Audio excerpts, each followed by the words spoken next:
श्री धाकूबाई यात्रेनिमित्त आज भव्य दिव्य मैदान संपन्न झालं होतं. या मैदानाचा फायनल फेरा सुटला. या फायनल फेऱ्यामध्ये कडेने गाडी पाहिली ती राजा सर्जाची मध्ये गाडी होती पुस्तकाव हिंदकेसरी सर्जा आणि वेगाचा शेवट सर्जा. त्याच्या साईडला गाडी होती निशांत सोन्या अशी रती मारुती टॉपचे नंदी मित्रांनो या मैदानात दाखल झाले होते. आणि फायनल फेऱ्यामध्ये जी कडेने गाडी लागली होती सर्जाच्या साईडला मित्रांनो ती गाडी जबरदस्त आणि टॉप गेली आहे. परंतु सुट्टीपासून निकालापर्यंत संपूर्ण बाजू बघून निकाल दिला जाईल.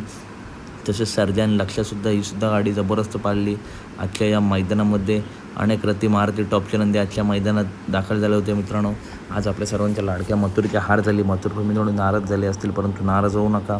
आगामी मैदानामध्ये आपल्या सर्वांचा लाडका मथुर कमबॅक करणार का तर 100% मित्रांनो मथुर कमबॅक करेल, टॉपचा कमबॅक करेल. तर अपडेट आवडले असेल तर नक्की व्हिडिओ लाईक करा. तसेच भोर मैदानाचा फायनल फेरा बाकी आहे. फायनलला बकासूर मित्रांनो पोचला आहे. चला तर भेटूया पुढच्या व्हिडिओमध्ये. धन्यवाद मित्रांनो, भेटूया पुढच्या व्हिडिओमध्ये.